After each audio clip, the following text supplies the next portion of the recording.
అక్కడ బాబు అంతలా ఏడుస్తుంటే చూస్తూ కూర్చున్నావేంటే? శిక్ష అయ్యా, నేను చేసిన తప్పుకి శిక్ష. ఏంటే వాగుతున్నావు? సత్య అని పేరు పెట్టాడయ్యా. నేను అబద్ధం చెప్పిన దగ్గర నుంచి నా దగ్గర పాలు కూడా తాగట్లేదు. ఎందుకంటే తల్లికి శిక్ష ఏంటంటదయ్యా. పాలు తాగకపోతే డబ్బా పాలు పట్టు. నేను ఇంత బతుకున్నా నీకు అర్థం కావట్లేదా? నేను అబద్ధం మొత్తం బతకలేను. ఆ టీవీ వాళ్ళతో నిజం చెప్తే తప్ప నాకు మనశ్శాంతి ఉండదు. నన్ను తీసుకెళ్తావా లేదా? చెప్పుకోటి.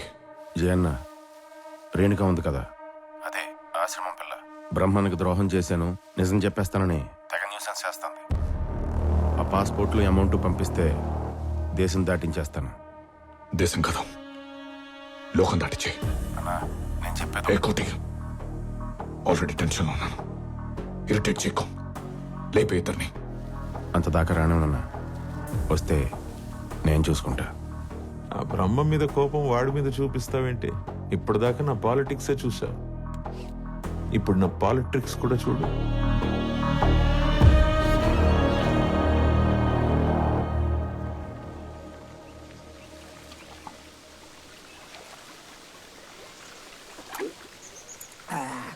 కొంచెం షుగర్ వేయచ్చు కదా.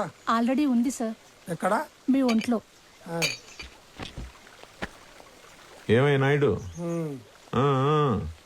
ఊరందరికీ నీ కార్పొరేట్ హాస్పిటల్ వైద్యం, నీకు మాత్రం ఊరికి దూరంగా ప్రకృతి వైద్యం. న్యాయమేనా ఇది? ఎంత దూరమైనా వచ్చావుగా. నువ్వు అడిగిన హెల్ప్ నేను చేయలేను. ఈ టైం కోసం నేను ఎన్నాళ్ళ నుంచి ఎదురు చూస్తున్నాను తెలుసా? హే వర్మ, పీకేఆర్ చనిపోయిన రోజు నా కొల్లుకి వచ్చాడు. నాయుడు నెక్స్ట్ సీఎం నువ్వే అని చెప్పాడు. అదంటే జరుగుతుంది. చూడు, బ్రహ్మ జైల్లో, జై టెన్షన్ లో, నువ్వు నా కళ్ళ దగ్గర. వదులుకుంటానా? జై ఓడిపోతే జేజేపీ పడిపోయి నీది పై చేయి అవుతుంది అనుకుంటున్నావేమో, కానీ అప్పుడు ఎంటర్ అవుతాడు ఆ బ్రహ్మ. ఆ బ్రహ్మ మామూలుడు కాదయ్యా నాయుడు. జేజేపీ జై చేతిలో ఉంటే ఆ పార్టీ పగ్గాలు ఎప్పుడైనా మన చేతిలోకి తీసుకోవచ్చు. అదే బ్రహ్మ చేతిలోకి వెళ్ళిందా, నువ్వు అన్నావైందాక కళ, నాయుడు నెక్స్ట్ సీఎం నువ్వే అని, అది కనడానికి కూడా నిద్ర పట్టదయ్యా. ఇప్పుడు ఏం చేయమంటావు? అపోజిషన్ ఇమేజ్ డ్యామేజ్ అవ్వకుండా నేను చూసుకుంటాను. నీ అలయన్స్ లో ఉన్న 27 మంది ఎమ్మెల్యేలని ఇటు పంపించే. నీకెంత కావాలో చెప్పు, నేను అరేంజ్ చేస్తాను.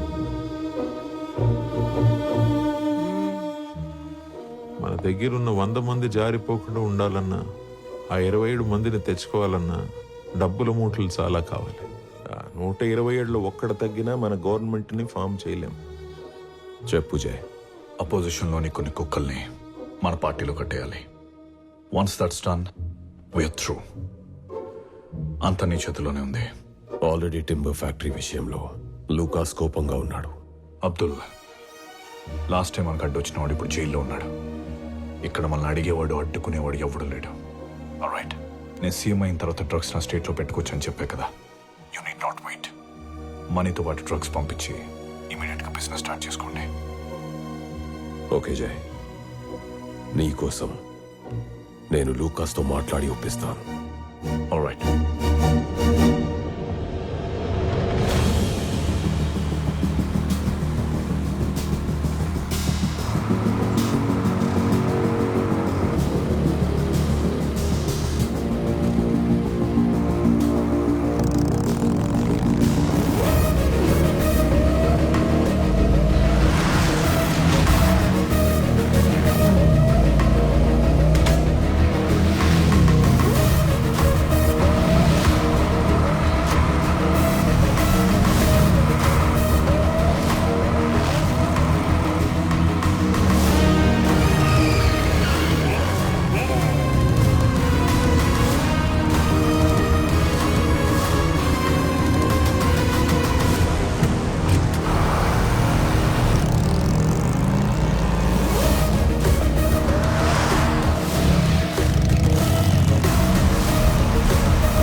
మసూమ్ జాబ్ డన్ అన్నా గారు. శుక్రియా. కంటైనర్ బ్లాస్ట్ చేశారా? ఎవరు? ఎలా? ఏం మాట్లాడుతున్నావు జయ్? మనం చెప్పిన టైంకి డబ్బులు ఇవ్వకపోతే అపోజిషన్ మద్దతు దక్కదు మనకి. బ్లాస్ట్ అంట. ఇప్పటికే 2 సార్లు రిక్వెస్ట్ చేసి గవర్నర్ మీటింగ్ ని వాయిదా వేస్తూ వస్తున్నాను. ఏం చెప్పంటావు గవర్నర్కి? ఇలా అయితే నువ్వు సీఎం అవడం చాలా కష్టం జయ్. ఆ డబ్బు నాతే రాకుండా ఎవడు ఆపుతున్నాడో ఆలోచించు మానేసి.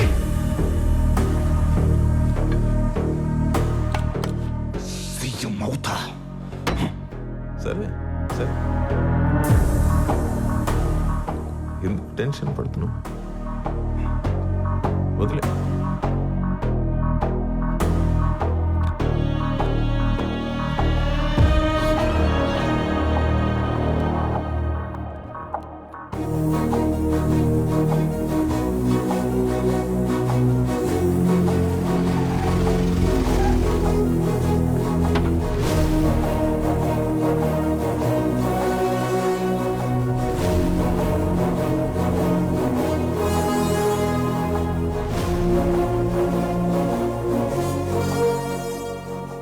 తప్పుల మీద తప్పులు జరుగుతున్నాయి బ్రహ్మ. అసలు నీకు ఇంత అన్యాయం జరిగినా అండగా ఉండాల్సిన పార్టీ నీకు ద్రోహం చేసింది. ఎంత దారుణం. ఈ తప్పులన్నీ జరగడానికి కారణం అజయ్.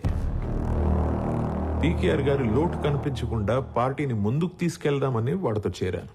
అసలు జరిగిన దానికి నేను క్షమాపణ ఎలా అడగాలా నేను ఆలోచిస్తుంటే నిన్ను చంపడానికి వాడు మనుషుల్ని పంపిస్తాడా? చ్చ! ఎంత దారుణం, ఎంత దిగజారుడుతాను. నేను తప్పు చేశాను బ్రహ్మ. నువ్వు నన్ను క్షమించాలి. తప్పదు. ఇందుకోసమే వచ్చావా?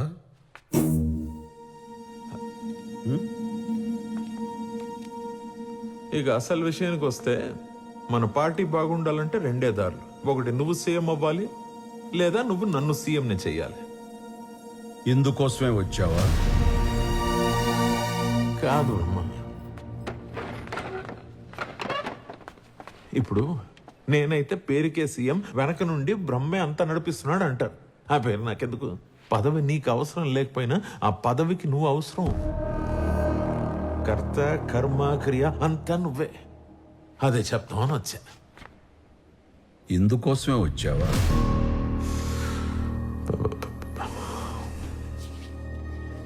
సరే బ్రహ్మ, ఒప్పుకుంటున్నాను. ఇదంతా చేస్తున్నది, ఇక్కడికి వచ్చింది నా స్వార్థం కోసమే. నా స్వార్థం కోసమే వచ్చాను. సరేనా? మన పీకేఆర్ గారితో ఉండి ఉండి గెలుపుకి అలవాటు పడి పదవే ఒక వ్యసనంగా మారిపోయింది నాకు. దాంట్లో తప్పే ఉంది. ఇప్పుడు చెరువులోని చేపలు ఆకలి కోసం నాచిని తింటాయంట. ఏదైతే ఆ మురికి క్లీన్ అవుతోందిగా, ఆ చేప నేననుకో నా ఆకలి కోసం తిన్నా మన జనజాగృతి పార్టీ ప్రక్షాళన అవుతోంది కదా. ఆ? అసలు కళ్ళు చూసి నిజం చెప్పకుండా ఉండలేకపోతున్నాను రమ్మ. నువ్వు సీఎం అవుతానని నువ్వు అను. 100 మంది ఎమ్మెల్యేలని ఎలా ఆడించాలో నేను చెప్తాను నీకు. నువ్వు జస్ట్ ఒక ఊ అను బ్రహ్మ. ఊ.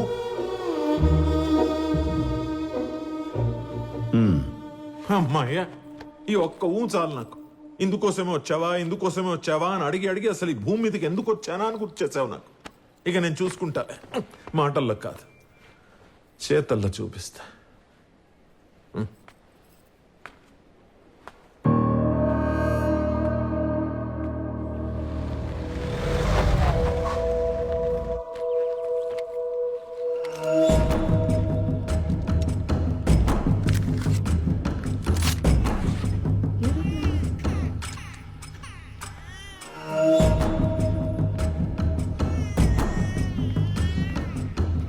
ఎవరండి మీరు? కోటి లేడా? ఎవరు? నువ్వు వచ్చావేంట్రా? నేనే వస్తాను కదా. నన్నే సెటిల్ చేసి రమ్మన్నారు. ఎవరండి ఆయన? చెప్తాను, ముందు నువ్వు వెళ్ళి కాఫీ తీసుకురా.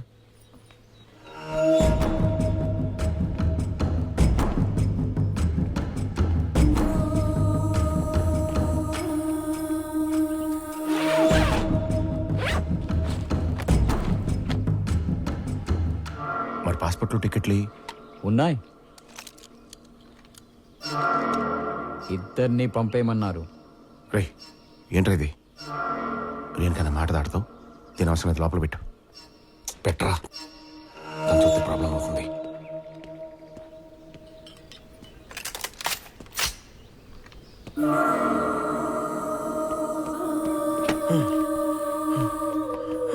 రే పసిపెట్టరా.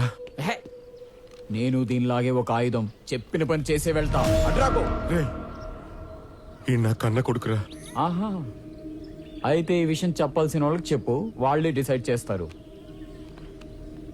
అన్నా కోటి, జయన్న, రేణుక ఆశ్రమంలో అనాథ కాదన్నా, నా భార్య. వీడు నా సొంత కొడుకన్నా. డబ్బు కోసం ఏదన్నా చేస్తానన్నానన్నా, కానీ ఇది చేయలేనని ఇప్పుడే వీడి వల్ల తెలిసిందన్నా. వాళ్ళని వదిలే అన్నా, దూరంగా వెళ్ళి బతుకుతారు. కావాలంటే నన్ను ఏమైనా చేసుకో అన్నా. ఆ బిడ్డ ప్రాణానికి నీ ప్రాణం అడ్డు పెట్టావు కాబట్టి నిన్ను వదిలేస్తున్నాను.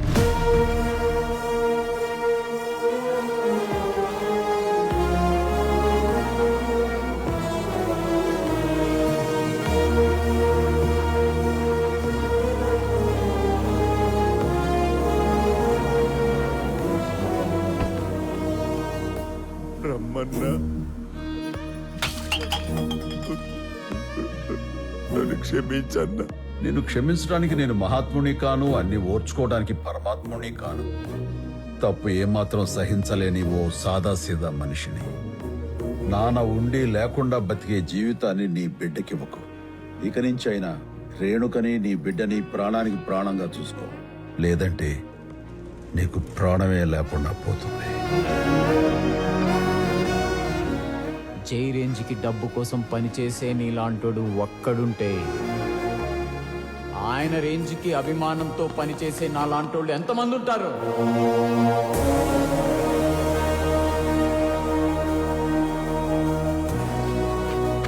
ఇదిగో నీ పాస్పోర్ట్స్, టికెట్స్.